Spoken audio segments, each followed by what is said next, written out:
Hey, did you know we're also on Spotify? You can listen to No Offsides on Spotify while you're busting out reps in the gym, driving to your next tournament, mowing the lawn to gain brownie points with your wife because you're always gone at tournaments, or while you're getting in some much needed shooting and stick handling practice. So if you're into multitasking, make sure to follow us on Spotify, where you can listen to all of our awesome content on the Spotify app. What's up, Rink Rats? It's Woody. I'm here to tell you that this week's episode is brought to you by Champion Hockey. If you're looking for quality wheels, sticks, bags, and apparel, then look no further. Champion Hockey has everything you need to look and play like a champion. Check out top-of-the-line Legacy Series sticks and wheels and upgrade your game without breaking the bank. Go to champion.hockey to purchase your gear now, and make sure to check out Champion on Instagram at Champion Hockey to stay updated with products and events. Champion Hockey. Look like a champion. No offside. Yeah, we're still going. But Scooter, I want to know, like, where did hockey start for you, and what led you to like University of Michigan and then to play in like the ECHL, AHL? Well, I started playing roller. Growing up in California, was a big roller guy. Played with Ken Gibo and the OG OC Blades out there. I was an 89 and the Gibo boys were 86, 88, and 90. So depending on, if I was on the up year or the down year, I'd play, up with the 88s or down with the 90s. So I had a lot of hockey doing that. And then kind of played ice as well. I was with the California Wave under Jack Bocas was my coach during that time. So just played a lot of hockey growing up in Southern California. And so kind of it evolved. And then getting into that travel stage, and then these tournaments start happening. You're going up to the British Columbia, you're going to Toronto for silver sticks, getting competitive. And the older you get, the more of these tournaments you go to, the more school you're missing, especially coming from California. So what happened was I actually got kicked out of school in California. I had like probably over 3 point, was doing pretty well in school, and I was missing 5, 6 days a month because I was going up to BC. I was at the age where I think we are 14 or 15, and that was the year before the boys started getting drafted in major juniors. And so a lot of the guys, I had like John Blum was on my minor youth team growing up, like Matt Sokol, Cameron Seapack, Colin Long, CJ Stretch. And so all those boys were getting ready to go to the WHL. So we had a bunch of tournaments that we were going to, and we were just missing a whole lot of school. And my parents are both college graduates, and they ingrained in me at a very early age that you're gonna go to college, whether you play hockey or not is up to you. And so with that ingrained, I never really even looked at playing in the WHL or doing the major junior route. But staying in California wasn't really an option just because I was missing so much time for school. So my sophomore and junior year of high school, I moved over into the Michigan area, lived with the Billet, and played for Honeybank AAA. And from there, it kind of evolved into going to juniors in St. Louis. I was actually linked up with my coach was John Cooper. It was his fourth or fifth year for St. Louis. We had Patty Maroon was on my team, and we actually won the NAHL that year. It was the first year the team was in St. Louis, and it's Patty Maroon's hometown, obviously, and it was actually Coop's first.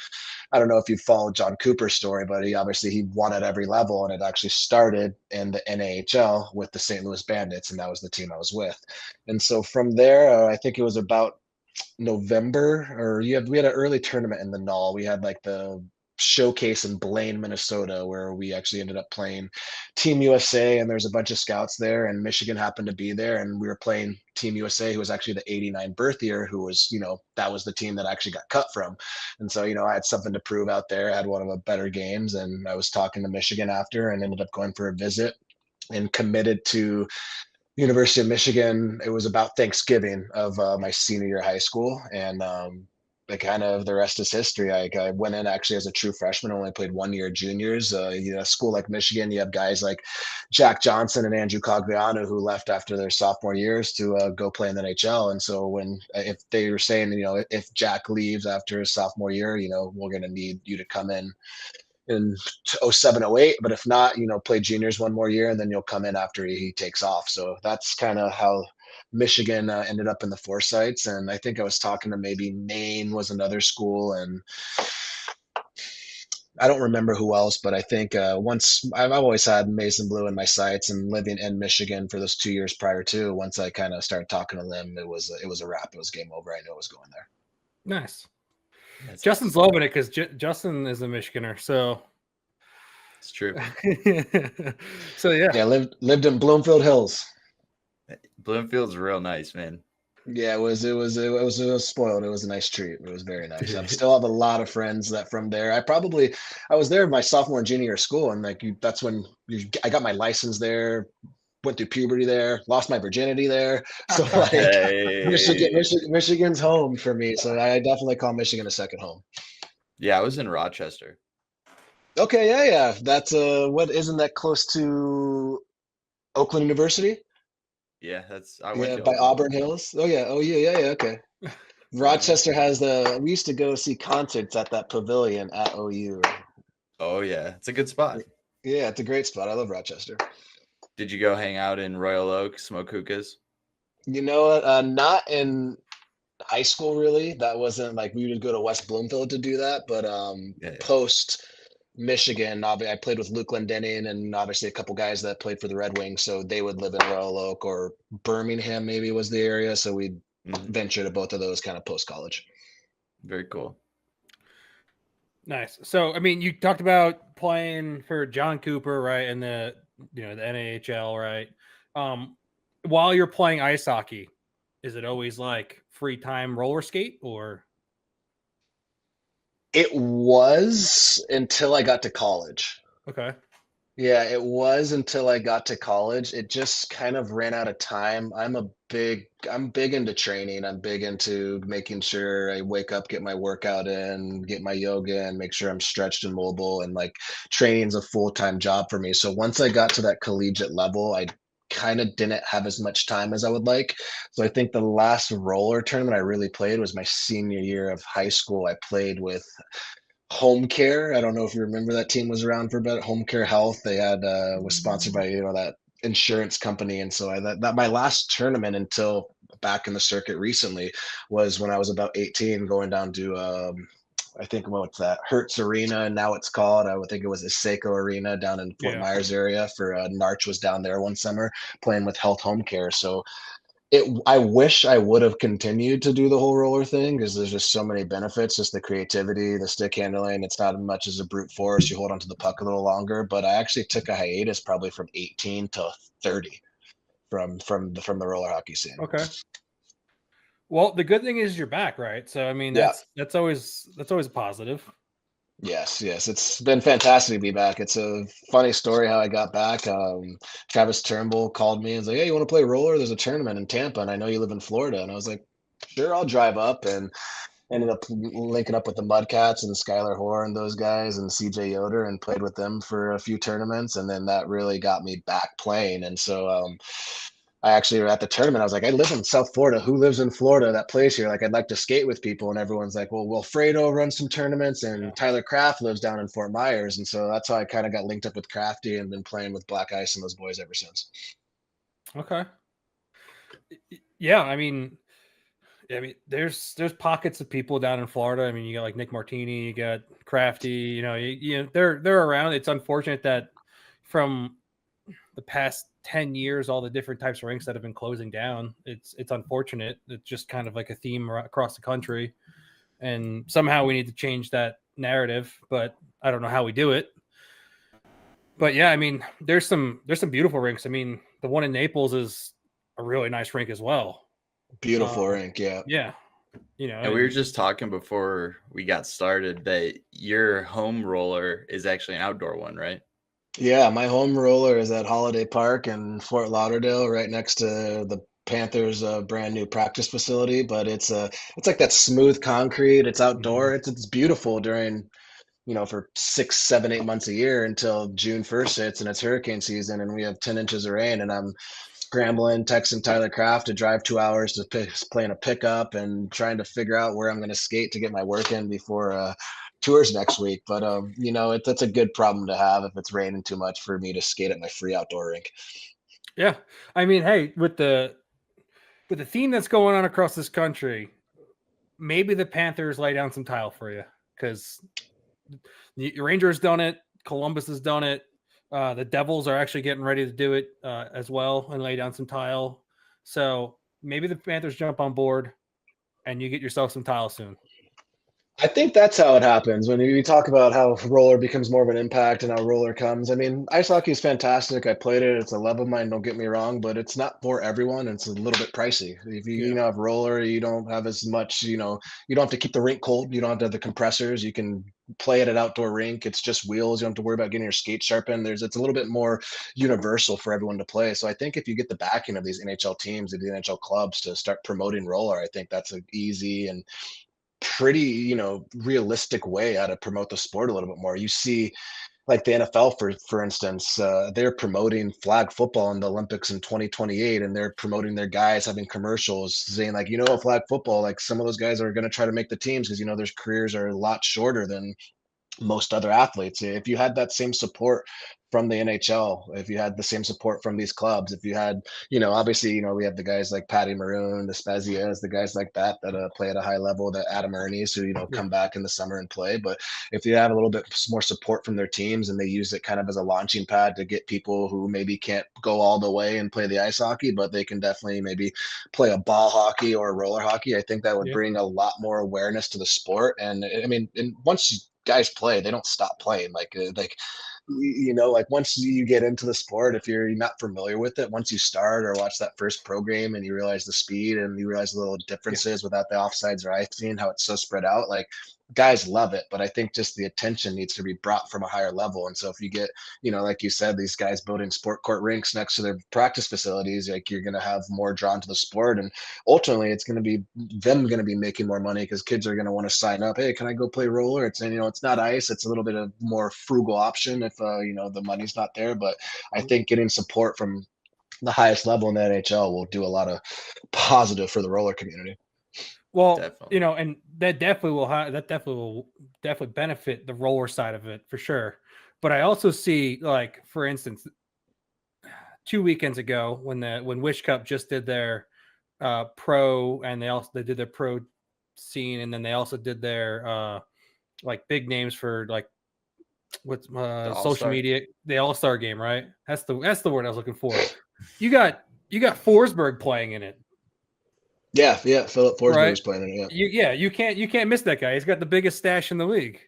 Yeah, and he's out there. Perfect for the game. That's what you need, guys like that, bringing some attention to it. Wish Cup does a great job every year, and they've been building every year. But having stuff like that makes a big difference. These kids see like, oh, Philip Forsberg plays roller hockey. Like, you're going to get some people who's going to be interested in seeing what the sport's about. So I think that's great for the sport, and hopefully you can just get some promotion from these NHL clubs and the NHL as an overall organization to bring more awareness to the sport. And I think that will start leading into bigger and better things.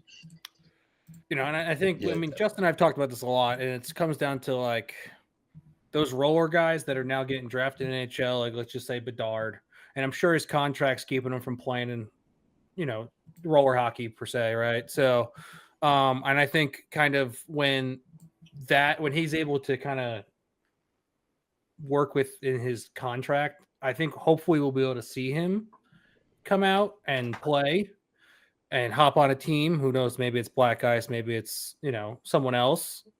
I'd be happy to see who's the first to grab him. So, but I'm trying to I can't remember who made a comeback too this weekend at Wish Cup as well. Turnbull was there. Turnbull was there. There was a team in the over 30 division that was all ECHL, AHL, Dell guys. Okay, wow. Which was sweet to see. And I was like, these guys don't look like roller hockey players, but their heads up, they're passing, they're moving, and their goalie's doing things that necessarily you wouldn't see in normal roller goalies. And so then I was like, started searching up names, and I was like, all right, this guy's played ECHL. Okay, this guy's played AHL. And I just went through the whole list. I was like, holy crap, this is like a star-studded roster that no one knows about. Yeah. And I think like one thing, when we'll get to this, I'll dive into this a little bit later in more detail, but I mean, the one good thing about it, I've obviously ice takes a big toll on the body. It's, the 82 game season, 76 if you're in the American League, but it keeps you competitive. I go out for these tournaments. Like one thing, you miss like the camaraderie, the locker room stuff when you retire, but like you also miss competing, like being able to shoot as hard as you want on a goalie without killing them, coming down, being able to, do a move on someone, go around them and not being like, oh, I just stick handle against someone who has no business being on the same rink as me in this men's league. But you come back for the summer, you play these roller tournaments. Obviously you have to, the skating's a lot different, but it's a very high level, and so you're able to compete, you're able to get that competitive nature out, which is a big reason why I started back playing and continue to play to this day. I found the name I was looking for. It's Bobby Ryan. Bobby Ryan. Oh yeah. Okay, yeah. He's a New Jersey Cali boy, so he grew up playing in the same organization growing up. So it was nice to see some guys that I grew up watching because he played against my brother a lot, and so it was just like he, NHL didn't come back, got this invite, and was like, he actually told Colby, he's like, I'm actually better at roller than I am at ice hockey. Yeah. So it's interesting to hear from a NHLer. So. That's too funny. Do you still play ice at all?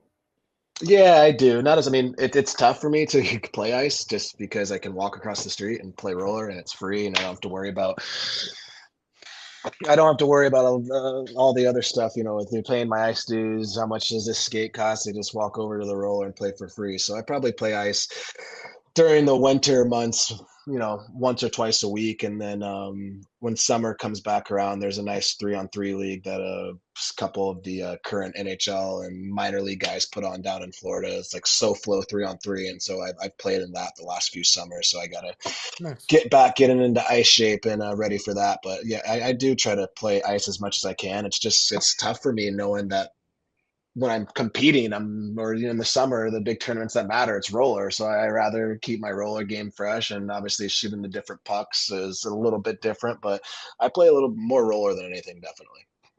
Yeah, last night we had a little pickup game, and one of the guys on the bench was talking about playing ice, and he was like, what do you think if we had an ice rink here, would you go back to playing ice? And I was like, nah, I'm over it. Like, I've totally fallen in love and have almost no desire to play ice anymore. The last time I played, I couldn't believe how often people are just chasing pucks.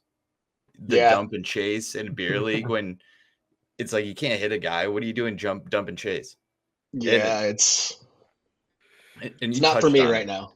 It's not for me right you touched now. On there earlier, like the creativity and the control and the flow of it in roller is just superior, in my opinion. It is. It's tough to get used to. Obviously, it's the pro tournaments in the summer get a little bit intense and very strategic with how much, the takebacks and the puck possession. But I mean, if you don't like it, get better, skate better, be able to hunt guys down, like just be a better hockey player. If you can't skate, if you can't skate and you can't play one-on-one because it's a man-on-man game across the the whole rink, then that might not be for you. But you hear those complaints and you see them, and I was definitely one of those people making those complaints when I got back. But I was I had two left skates on, and I was getting worked up and down the ice by Nathan Zigman, and so I had to adjust a little bit and start skating more. But it's just way more.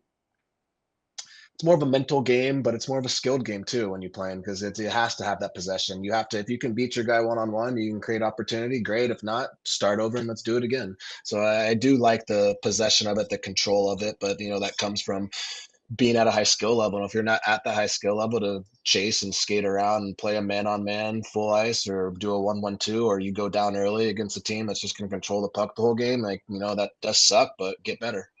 Yeah. Well, I find myself watching NHL games, right? And I find myself, especially when they're like, oh, my team's changing, let me just dump it in. And I'm like, no, I hate that play. But it still is ice hockey. And I'm like, okay. But at the same time, it's like, you could just throw it back and the same effect would happen in ice hockey. But that's just, being in roller hockey for so long after being done playing ice. I'm like, now I got my roller hockey brain. You know what I think too, and one thing too in ice though, like roller is to stop and change direction in roller, like you have to be really dialed into the skating part of it. And in ice, it's a lot easier. Like if I stop in roller, like and I can skate better than you, I might trickle away or might not. In ice, like if you stop with the puck, you're getting ran through the glass. Like, Sure. you're probably, unless you're Nikita Kucherov or, the top guys who do it on a consistent basis that we're watching highlights of, it's pretty difficult to have that kind of control in ice hockey because guys are in so much more control of their skating abilities and whatnot. So I think the same thing too. Then I think, yeah, but he would just get ran through the fucking glass if he didn't do that. Yeah. It's, I don't know. That's the thing is like, now I look at ice hockey and I'm like, especially NHL, and I'm watching it and it just, the roller sense kicks in, right? Yeah. And I'm like, a little more patience. And I guess that's, now thinking about it, I'm like, I don't care for the power play setup and give it to the fast guy to go into the zone. But I guess that, I don't know. It's just, to me, I don't know. I don't know where I'm going with it, but it just, We're stuff more like that. no offsides kind of guys. Yeah. Yes.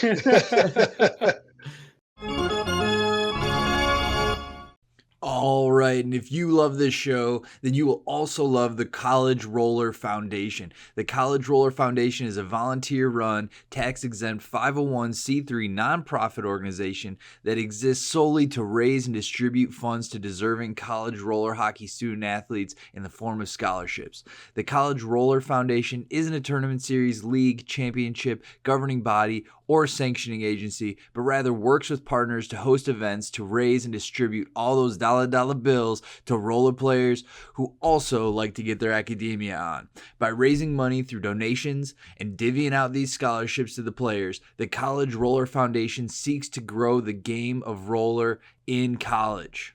And if you're interested in finding more info, helping out, or donating, please visit www.collegerollerfoundation.com and make sure to follow them on Instagram at College Roller Foundation. College Roller Foundation, growing the roller game one scholarship at a time. It's time to join a revolution in roller with US Roller Cup, a premier roller hockey tournament series. The US Roller Cup is led by a passion for the sport. US Roller Cup is driven to create an unparalleled experience for players, fans, and coaches alike. With a focus on promoting roller hockey at all levels from youth to professional, we are committed to growing the game and fostering a sense of community within the roller hockey world. To find out more information, find tournaments near you, or to sign up for an upcoming tournament, go to www.usrollercup.com and be sure to follow USRC on Instagram at US Roller Cup. US Roller Cup. A revolution in roller. But What do you think though about the, going from ice, coming back to roller? Was it hard for you to adjust to the physicality?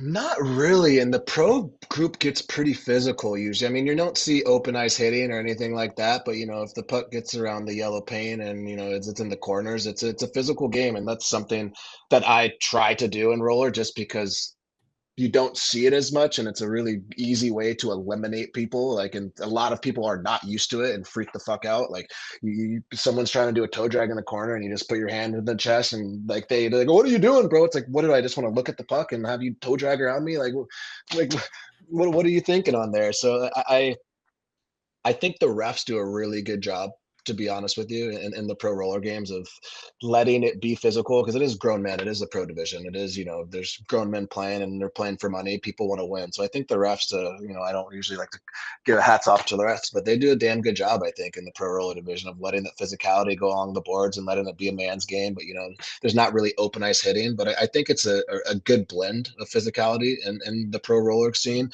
just because you can't let guys get free reign on coming down the boards or if a puck goes to the corner and whatnot. But at the same time, you don't want to see that open ice hitting. I think they do a really good job of keeping it physical enough where you have to earn your inches, but it's still on the open ice, you can fly around out there. Yeah, you talk about open ice hits. I watched DiMartino and Sigmund go at it overseas one game, and I think Sigmund jumped up in front and put his brakes on in front of DiMartino, and they collided. And the ref was like, both of you go in the box. And I was like, oh, okay, I guess that's a thing in Europe. Yeah, it's a Europe roller play. Yeah. So, but yeah, I mean, I love because you have people like PJ who are like, you're on the boards. There's no mercy, right? So it's, and you have other people that say the same thing too. It's like you're on the boards. I mean, I'm gonna shove you. I'm gonna do whatever I can to win that puck, right? Yeah. And so as long as it's clean and as long as like you're not cross checking or full on just trying to run through someone, they do let you play, and it's nice to watch. Because if not, then it's kind of like it's like a don't touch me league, right? So Yeah, exactly. Yeah. So they do a good job of like, keeping it moderately physical around the edges, but the opens the middle of the rink per se is a little bit open. So I think it's a good blend of it. Like, I mean, you know what players not to go around if you're hanging around the boards, you know to stay away from some guys, or you're going to take a lick and to be okay with that. And so that's just something, you got to adjust to. But I think that part of the game is still in it, and it's part of the game that I excelled in a bit, being a bigger guy and being more of a physical edge player. So I'm glad it's still into the game. I don't have to carry my purse around out there or anything. But I do think it's a very good balance of finesse with physicality. Agreed. Yeah, I want to jump over to already some winnings that you've won this summer, or this year, I should say, not this summer, but USRC. MVP of the pro finals, right? Now we can all agree that team was stacked. Yeah, you guys were sick. Yeah. That team was disgusting. Yeah, we had a good team. We had a good team. I mean, I think that team would do very well in the pro scene if that was just a team. Yeah, no, I agree. It was, it was a fun weekend. We have obviously those New Jersey guys up in that Northeast area with the Max Halverson, who is a disgusting hockey player, and you had Ryan Marker was up there, and then Crafty and DiMartino, and so yeah, we had a good team. It was, kind of that was an awesome tournament. There's a decent prize money on. My parents live in Georgia, so I got to stay with them for the weekend. So it was one of those like, not going to miss this one type of thing. So yeah, it was a fun tournament. I think, playing at home, trying to impress my parents, and they had some friends in town. I tried to put on a little show, and I think had some success doing it. So it was fun. It was a fun tournament. Yeah, I was telling Dan the whole time. I was like, dude, this guy's ripping right now. Well, not only that, but I took the sacrifice to get you on here, and I took a high stick from you in the first game. So apologies. No, hey, it all worked out, man. Dude, yeah, you guys had some great chemistry with that team as well. Like the plays that you guys were making and just the smooth play and the flow of that team was pretty wild. Yeah, we've weirdly, we all played a decent amount together with, Narch winners this year. Max played with the Black Ice guys, so he played with the Crafty group with DiMartino, and then Ryan Marker kind of floats around a little bit up there, being from that area, so he's very familiar playing with him. And then we played out in Florida Cup in some tournaments with the Crafts, and DiMartino was down at the last one, and I've been skating with Kyla and Tyler at that tournament for the last probably 3 years, playing with them. And so I mean, their chemistry is off the charts, obviously, being husband and wife and then playing at such a high level. So it's just out there, we were we're in a little bit of rhythm that tournament, so it's nice to be in a rhythm and kind of know where each other are going to be, and it kind of it worked out well for the weekend. Hell yeah. Yeah, I mean, it seemed that the Tidy Whiteys, the box worked against Blood and Feathers. Yes, but did not work against you guys. No. We they're to the Tidy Whiteys and Blood and Feathers game defense. Their goalie stood on their head in that semifinal game, and they were. I think they had, they would get peppered with shots. They'd come down. It looked like a small semblance of a power play. And then, there'd be one turnover. They got the Tidy Whiteys would go down and they would bury their opportunities. It was just one of those games where they were very opportunistic when they had the chance, and they kind of capitalized on their opportunities. And unfortunately for Blood and Feathers, the goalie on Tidy Whiteys stood on their head. So, I mean, You hit a hot goaltender. I mean, it's tough to get around him, as we can see in the NHL playoffs right now. Yeah. Justin, who was it that said that didn't someone tell us that if you play the box in pro, you don't belong in pro? I forget who told us that. Someone told us that. It was Their someone defense, they while had they're like 5 getting players too. They had 5 players. I give them Yeah, a little bit of slack. Yeah, they had some injuries, so I mean, I give them some slack too. But it was a funny comment that someone was just like, "If you play the box in pro, you don't belong in pro." So Yeah, we had some snipers on our team too that weekend. So the box is fine if the team can't really pick their corners from the outside. But we were fortunate enough to have some posting ins instead of posting outs, which worked in our favor. Yeah. Well, and I mean, it kind of goes back to like the whole box thing. Like you said, they're tired. They didn't have a lot of guys. But also, I think that for a team like you guys had for the champion team, you guys were able to flow so much that even though they're trying to play the box, you still also broke it down constantly. Yeah.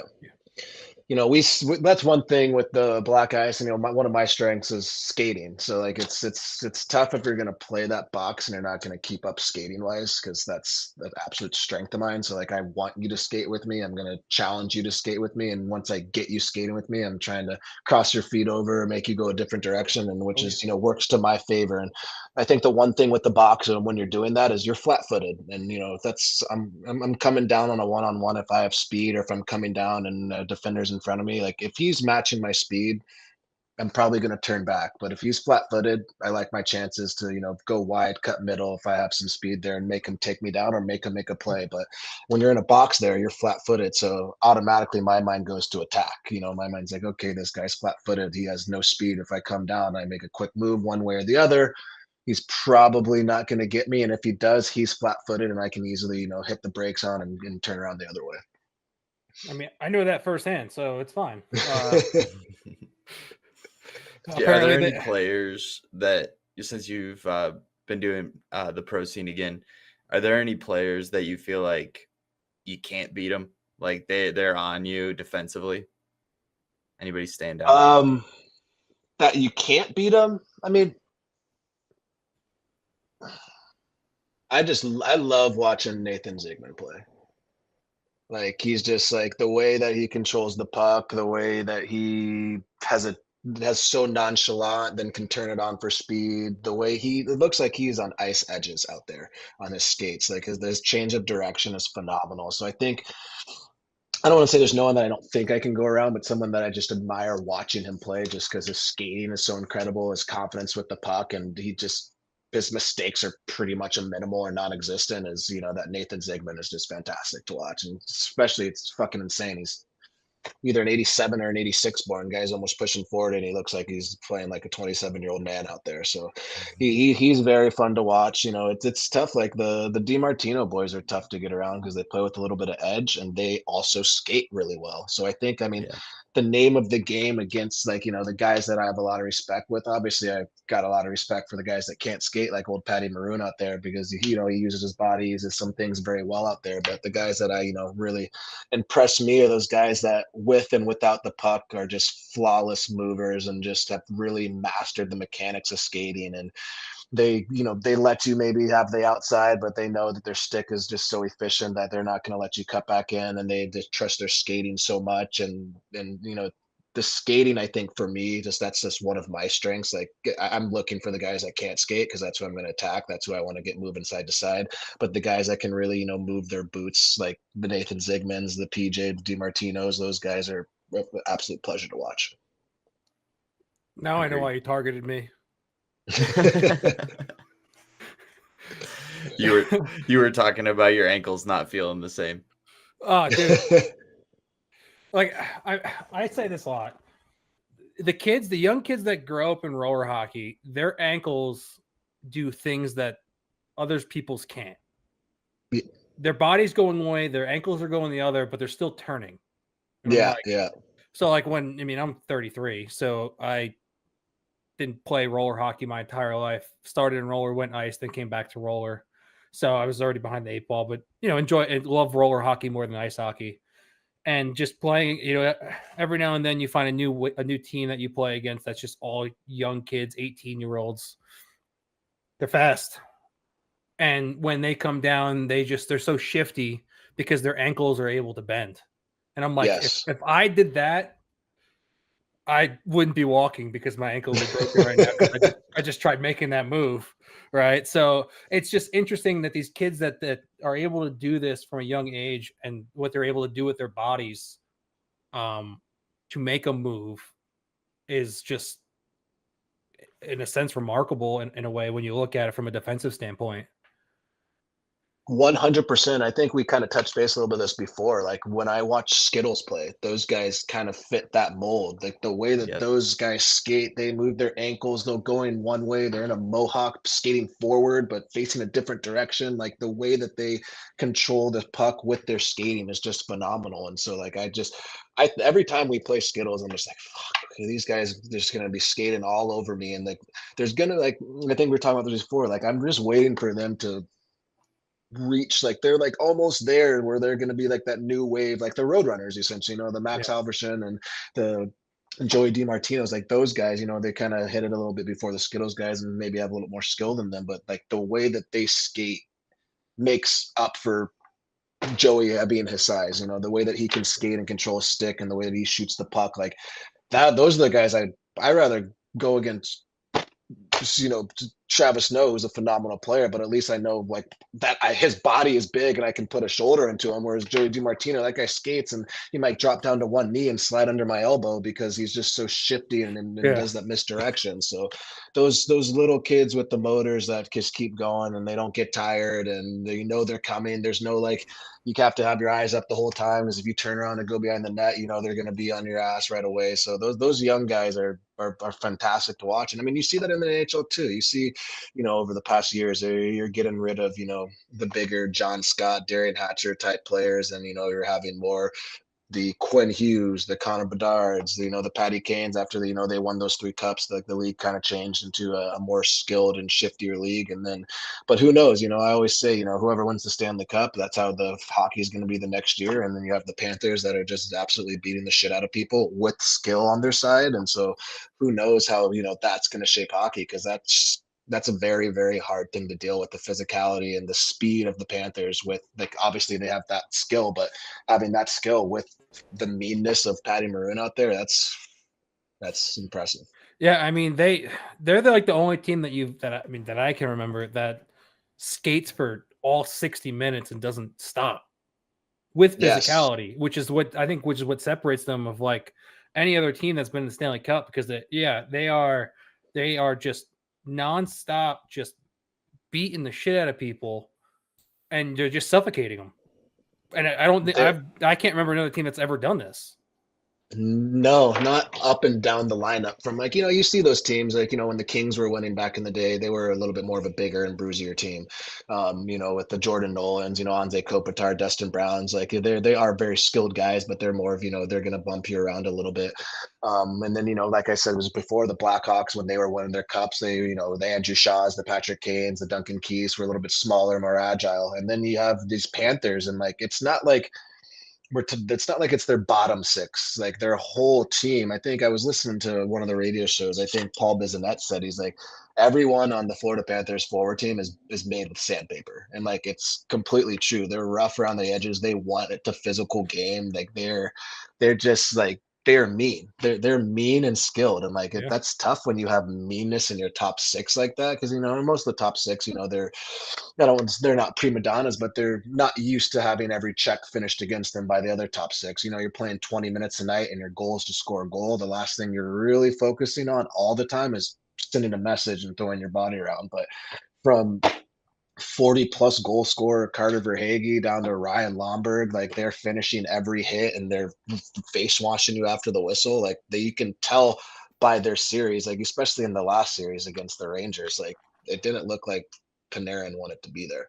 Well, and then you have like Tarasenko, who is finishing checks, getting into scrums, and you're like, what Tarasenko is this? Is this he's revived from the dead that it's like, holy shit. Yeah, it is. And I mean, and that's like what you want when you're a team like that. And you want it from all ends of your lineup from top to bottom. And like, you're kind of just seeing that. And I love it just because like I played a grittier game, obviously with not as much skill as those guys, but like I don't want that grittiness and that physicality to leave hockey because it's a game changing play.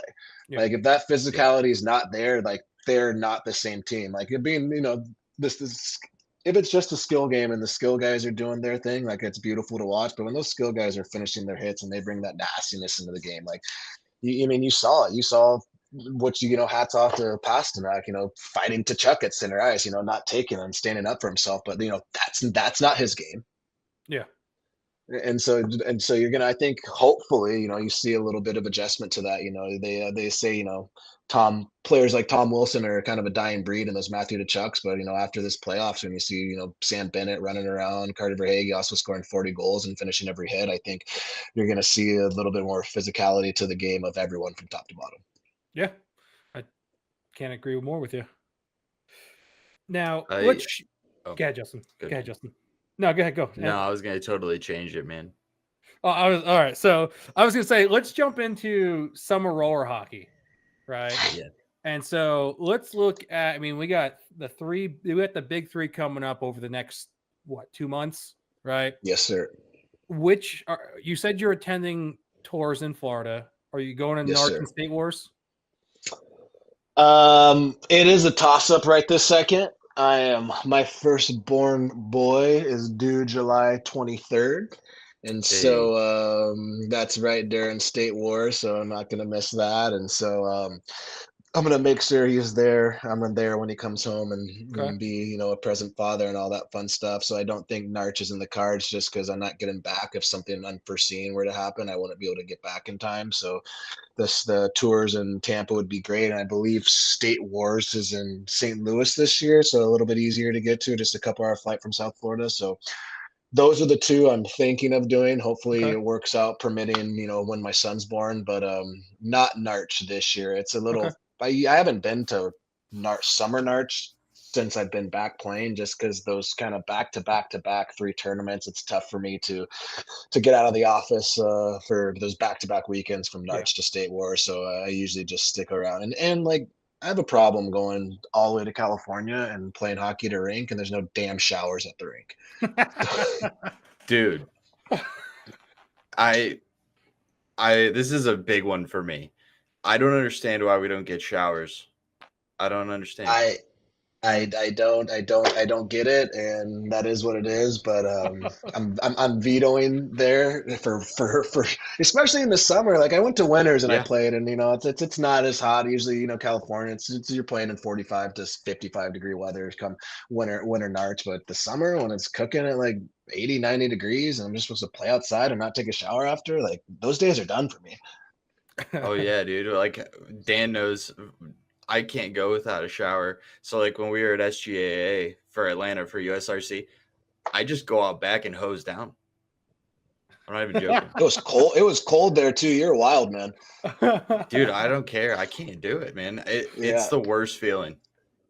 That's so funny. I actually, for that tournament, I got these things called combat wipes, which are made for like outdoor extreme hiking. And I was just combat whiting after the games. Just was like, man, this is disgusting. I'm supposed to go out to eat with my parents and family after. I just sweated like a pig for the last all day. So I'm vetoing Narch until they put showers in for the summer. Okay. All right. Yeah, I think they need to figure that out. I mean, how hard is it? Yeah. Yeah. I mean, when I was at Nationals last year, the facility does a great job because they have people coming in cleaning the locker rooms. Except last year they went a little overboard, and as we're warming up, there's a guy in the rink in the corner cleaning the glass, and we're ringing pucks off the par, and this guy's just in the corner, not even caring, just cleaning the glass, like inside of the rink. Inside. Oh, we're like, dude, what are you doing? Didn't know any better. Yeah, I'm like, okay, like, well, but yeah, I mean, that's the thing is, there, you got showers galore in that place, which is nice. They're big, they're roomy. Yeah. I know what I'm gonna do. Have you ever been to like a music festival, you guys? Yeah. Have you ever seen like the portable showers? They like make you Oh, pay. yeah. Yeah. I'm gonna I'd be invest, and I'm gonna show up at Narch, in and I'm just gonna charge. sit there. Yeah, Guys, I would use it every game. I think I'm gonna Yeah. do it. And if somebody beats me to it, fine. But But at least you have showers then. I just want someone to do it, whether I profit from it or not. Like that's yeah, people are going to use it because people out in Cali, you know, they're going out to eat after. Like, you know, if you don't want to go home and you're wasting time, going back to the hotel, driving 20 minutes, showering, then going to grab a bite, like I say it's doing everyone a favor. I say Narch just brings a fire truck and then everyone just suds up and then you just fire hose them down. I'm fine with that too. that'd be good. Good exposure for the local fire department too. They can give back. No, now that's huge. Now, looking at team lists for tours, right? Obviously, you're playing with Black Ice. You expect yourself to be in a championship, right? But to win, yes. Right. Now, let's just play a little like, who do you think you're going to be there with, right? So, Tour Roadrunners, Car Shield, Rage Cats, Blood and Feathers, Propel Rinkster, Black Ice Purple, Envious Wings, which they just keep changing their name, I think. So yeah, because they were the whatever team back in PAMA last year, which were previously the Wings, and then they changed their name to the whatever the other name was. North Park. Yes, North Park. Yep, that's it. Yeah. And so now you have Chemistry. So who do you think you will see in the finals? You know, I gotta tip my hat to the teams that have won it before and have performed from last summer and are very similar, you know, lineups to last year. So I mean, the Roadrunners beat us in the semis last year. You know, they had that overtime win against us. I thought our team was playing fantastic hockey, but you know how that goes. You get a hot goalie against the Roadrunners. They had Max playing well. Joey was playing well. I think Patty had that game winner. Frankie Melton was dominating. So I don't know if they're with them again this year, but that's going to be a team that, you know, they're going to have a target on their back being defending champions. And then, you know, you go back to the last summer circuit and State Wars where, you know, Car Shield did their thing. Like they did their thing last year and won. So I think, you know, going into it, I want to say like those are the two teams that you might expect in the finals, you know, just because of their pedigree from last year. So I think it's for us, like we have to be prepared to beat, if we want to win, we're going to have to beat teams that are damn good and that have proven themselves and have won in the past before. So I mean, not knocking Chemistry, Conics, Envious Wings, anything like that. But, you know, if I go by, I go by history and who's been at the top of their game over the last little bit has obviously been the Roadrunners and Car Shield. I'm feeling Roadrunners.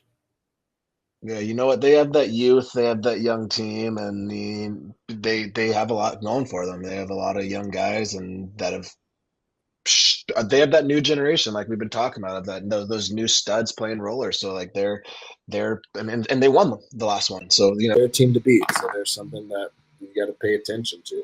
Oh, excuse me. And I want to see the rematch. A flood advisory going off on my phone. Not playing roller tonight. Yeah. But I want to see that rematch anyway. Oh, hold on 1 second. Okay, perfect. Sorry.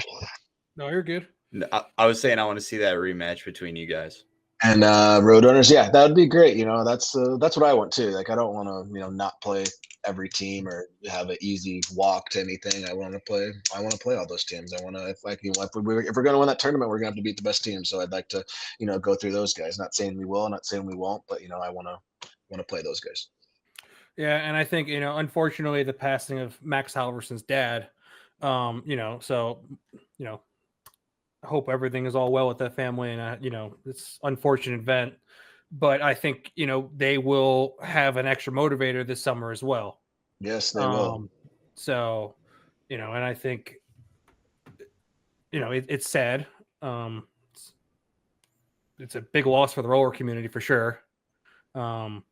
But yeah, they will have that extra motivator of playing for Max's dad And 100%. I mean, they're defending champs coming into this tournament, and like it was the year of Max this year too. There's 2 goals in Winter Narch.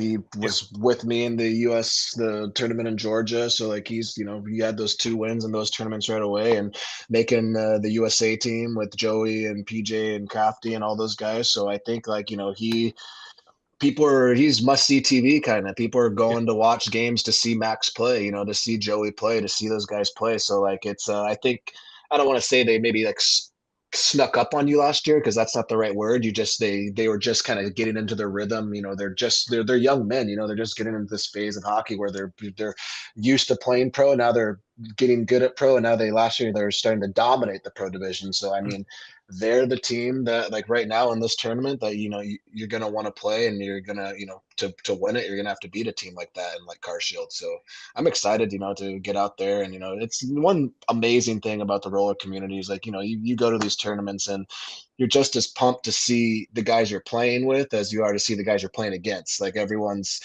pumped in the hallways, people are having beers after. Like it's a very community driven experience where like I'm just excited to see guys on the other team as I am to see guys on my team, and excited to play against these guys, because it is it's just that those 3 tournament circuits where you see everyone, teams are at their full capacity for the summer. So it'll be nice to get everyone back playing and seeing everyone, and trying to prove that you've put in the work during the off season, that you're working on your shot, your systems, your passing, and all that stuff to see how it lines up in the summer. So I'm excited. It's a fun time to be playing hockey. It's hopefully it's getting more and more popular, bringing more and more attention to the sport. So I'm just excited to play and to play against some good competition. Yeah, I mean, you go from 9 pro teams at Tours, right? And then if we hop over here to Narch, and so you got 15 pro teams in Narch. And so I'll read them off for you. Carshield's going to Cali. You got the Champion Wheelers, who are Cali based. They're new to the scene. The Hopa NCI Phoenix, they usually are on only pro team in Cali. There's a FMT team. I don't know who they are. I don't know. It says FR next to them, so I'm not sure if it's France. So I'm not sure about that one. I don't know who they are. That'd be cool. Yeah. Then you have the Vancouver Blazers from Oh, British Columbia, cool. so they're back. Hell yeah. You got Golden Knights. You got actually Pama Golden Knights Academy team. Nice. Like a farm team? What do they so do? they have the Pama Golden Knights have a whole academy that they do, and they have young kids that they bring up, and it's kind of like this. I'm assuming it's going to be like the Black Ice Purple team, where it's a bunch of young kids, testing their skills, which is cool. The next generation. Pure Maple, they're usually there. They're good. Yeah, Rankster, Skittles, Tour OC Blades, the Roadrunners. You got Black Ice Purple, and then you have this Wizards team again, which is from Missouri. Okay. So that's a lot of good teams in there. Yeah, it's not going to be an easy tournament. No. I mean, I'm interested to see this. I'm interested to see who gets the worst schedule. Who gets laid out with Roadrunners, Pama, Black Ice. Someone unfortunately will. Yeah, someone will, and that's usually how it happens. Is you come in as a new team and you end up having the worst schedule possible. Yeah. So that's does that Missouri. That would not be a fun schedule. That's all I was saying. And even grabbing 2 of them is just still not a fun schedule, right? No. Because and I don't know exactly how they're doing playoffs for Narch. I don't know if they're just going to go top 8, top 10, or whatever. Because there is 15 teams, so I would definitely be interested in seeing like how they are going to work playoffs, and is this going to be a 4-game minimum and then top X amount go to playoffs, right? So yeah, I mean. Because Wizards looked okay last year. Skittles are the Skittles, right? They're you're getting when you play them. Rinkster, like I said, there's I don't even know what Rinkster team this is. There's a lot of them. Yeah, that's there used to be that one Rinkster team that was really good that won one of the pro championships. I think they turned into Car Shield though, Georgia's team. Okay. Yeah, that's basically top Car Shield now. Okay. And then Pure Maple solid, Pama.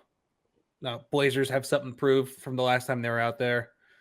Phoenix have something to prove. Champion Wheelers are new, have something to really prove.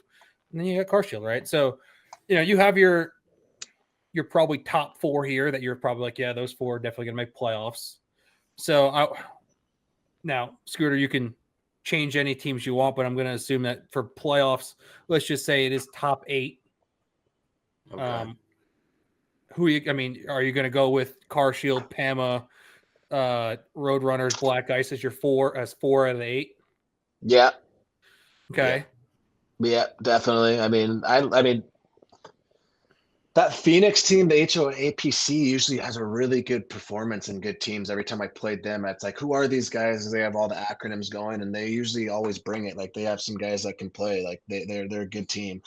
I never like to count out Skittles because they just skate so well. Like it's like I think I was saying before. Like the only problems that they really have are between the ears. Like once they figure out how to calm down, not be so emotional, play the game, slow it down like the whole time, not like, oh my gosh, we're down by a goal, let's just run and gun. Like once they take their breath and settle into their own skin, like I think they're always a team to be reckoned with. And then Pure Maple, like they have some guys that can skate. I think they're that Canadian team from up north. Like they have some guys that can move out there. And I think I remember playing them last summer, and their only problem was they tried to play ice hockey. Like they tried to run and gun. And so and so once I think after seeing it, being involved and kind of get your ass kicked a little bit, like and by playing the wrong way, it'll make for adjustments, and they'll be a little bit better in there. So I mean, they're all good team. And then gotta give it to OC Blades. They always have a solid team, that they always have guys that know how to play the right way. They have guys, they have Skylar leading them, in the back end, and they always have a solid goaltender. And I played with them at State Wars West. And so they'll have a solid team too. So I think those are my 8 right there. No offense to anyone else, but yeah, I mean, like I said, it'd be interesting to see. I mean, I'm interested in these young teams coming up, right? Your Black Ice Purple, right? And it's like, is it a bunch of 18-year-olds? Have they been playing for their entire life? I mean, how are they going to match up against even a young team like Skittles? I mean, Roadrunners are not that old. So, I mean, they're a relatively young team unless they add Patty Maroon again, or Nick Martini makes a comeback. Yeah. So, I mean, those are really, I mean, besides those 2, I mean, they're relatively like mid-20s. Yeah, that's young. That's like they got those young legs. They can stay out till 2 a.m. drinking and still be fresh the next day. So that's always an advantage in these roller circuits. And you'd have to assume that Black Ice 2.0 is playing a lot of the Black Ass guys. Yeah, so, you know what? We played them in State Wars East, the Black Ice 2.0. And I mean, they're good. I think like it's intimidating when you're a young team and you come in as the blue or the 2.0 or the second tier, because obviously you're not that top dog on the top team, but like they're a good team. They're like those young kids who probably play juniors and D1 2 who are ready to make that jump, who maybe just turned 22, 23 years old. So I think if they can play a not timid game and be confident in themselves and use their skill set, because the skill's there. Like the skill, if you like watch the guys play, you watch their skill, their shots, their skating ability, there's no difference. It's the difference is between the ears. Like, are you gonna panic when you get someone rushing you? Are you gonna go down by 2 and just throw all ambition to the wind and start running and gunning and doing rushes? Like, can you stick to the system, play the right way, and have a solid defensive game? Like, if you can do that and you have a good goalie kicking behind the net, like anything can happen. So I think it'll be interesting to see these young kids. I love watching the young kids because obviously the future of the game, the future of the sport. Hopefully we get an Olympic berth here coming up soon. But if that comes, like, that's 2028. Most of those guys are going to be in their late 30s that are my age. So that's going to be these new kids who are going to be coming up and dominating. And so I think you're going to see a lot of them. And I think they know that too. Like that's going to be more on a world stage and more of, it might be televised and some stuff coming into the future. So you want to align yourself in the right way for when that comes to fruition, for when it is a world championship sport, an Olympic sport, that they're lined up. So I think these young kids are gonna come with a lot to prove with a chip on their shoulder. It's if they can keep their emotions in check, if they can not be intimidated by the physicality of some of these older teams, and not like just not be intimidated just by the name on the back of their jersey or the front. Not see like, oh, that's I grew up watching him when I was 8 years old. Like not having that mindset and being like, I can play just as well as these guys. We have just as well as goalie, and I'm 15 years younger. Like I can do this. If they have that mentality, you might see a changing of the guard. I mean, I think the best thing for these young teams to do is set the tone, put someone into the boards quick. Hey, that's first. Do it first shift, set the tone. Yeah. Dump, chase, bang, let them know you're there, and like then. I mean, see what happens. Bang, even if it's a penalty, let them know you're playing physical. I mean, yeah. It does something. Then you're going to be thinking, you're going to have that in the back of your head. Oh, is he coming? Is he coming? You might rush it past. You might put it around the boards, and that's not a roller play. You might get rid of your stick and not put it on the tape, and that leads to turnovers. And turnovers grow in roller. That could be the difference of you not having the puck for 3 minutes. You don't have the puck for 3 minutes. You're chasing. You don't have your good players shooting the puck. It just fucking fucks the whole flow of your game up. So if they can stay in control and stay playing their game plan of a solid roller game, these young kids are going to be an absolute treat to watch because the skill's there. Yeah, the unfortunate part about the young kids is that they can't drink away a bad day. Yeah. Touche on that. Yeah. So, they gotta figure out something else to really, if it's a bad day, if it's not how they expected it to go, they gotta figure that out. Whereas yes, they do. Whereas the older guys just get to go, well, let's hit the bar. Let's hit the bar and we'll figure out tomorrow. Yeah.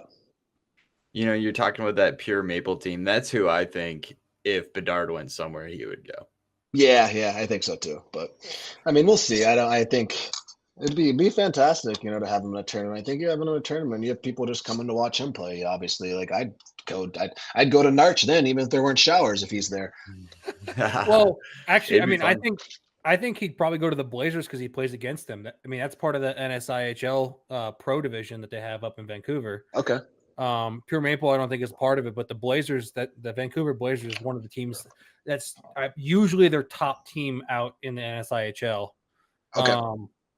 And then it's funny because Bedard was in and out, I think, last year of playing before he started playing NHL, and it was just interesting. It was just interesting to watch some of that footage of him playing in that league. Yes. I mean, he's just so skilled. And like, I think I was watching, obviously, there's so many documentaries and just stuff about him and the way he trains. And he skated roller so much because his dad was like, hey, if you're shooting pucks and you're just on your feet, like it'd probably be more beneficial if you were on skates doing that. And obviously in the summer, they didn't have Gleis back then. So he's not going to wear his ice skates just to do it. So he was shooting pucks in his rollerblades. And that's how he really got to play in roller. And that's commendable because it is getting out of shooting pucks on your feet. That's great. You're still shooting pucks, but shooting on your skates is a whole different motion to get that shot off. And so it's inspiring to hear, I would imagine, for these young kids, and to see a guy that's playing roller just to get extra work in the summer and to have that shooting from the skates is, that's amazing. Yeah. Now I know we got to let you go pretty soon. Before you get into the State Wars thing, Dan, I want to hit him with a quick question. Sure. I'm guessing that Missouri team has some Lindenwood guys on it. Is that safe to assume? Yeah, I would imagine. How do you think a team like Lindenwood would do against a pro team? I think they would do really well. I think a lot of it has to go with what I'm saying. If they're more worried about who they're playing against, if they get off their game, if they get kind of scared playing that physicality or playing against, an older guys being college kids, I think that could hurt them. But if they play their game, like they have the Palma effect. And what I mean by the Palma effect is like Palma is so damn good because they practice with each other all year round. Mm-hmm. Like they know each other, they run set plays, they have some specific things that they're doing on the rink because they practice and they're constantly playing with each other. And they have the Niagara Arena. And they have the Niagara, exactly. They have some things they're practicing. They're doing some basic things that everyone else isn't doing. Like a lot of these teams, like they get together for these 3 summer tournaments. We have our full team, and when Chavo's back from ice, and everyone gets together. Like we play the whole team 2, maybe 3 tournaments together. A lot of these teams. You have these Lindenwood guys that could practice together, who play together on a consistent basis, who are doing a tournament a month or locally playing in men's league together. I think if you see that, like, they have an advantage. Like, they have a set power plays that they can run with a power play breakout. I mean, you don't really need a breakout, but with specific breakouts that you can do up the ice.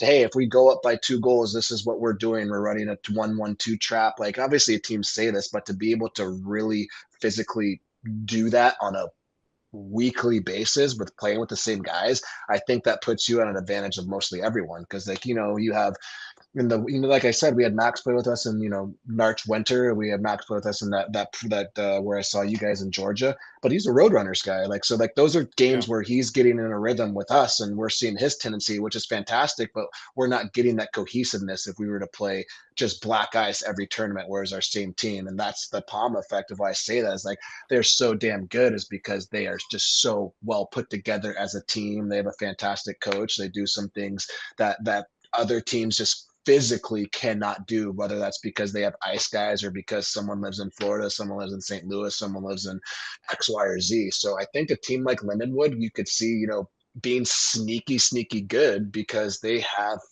chemistry. They've played together for so long. They play men's league every other week together. They're doing those things together, which I think makes a giant difference.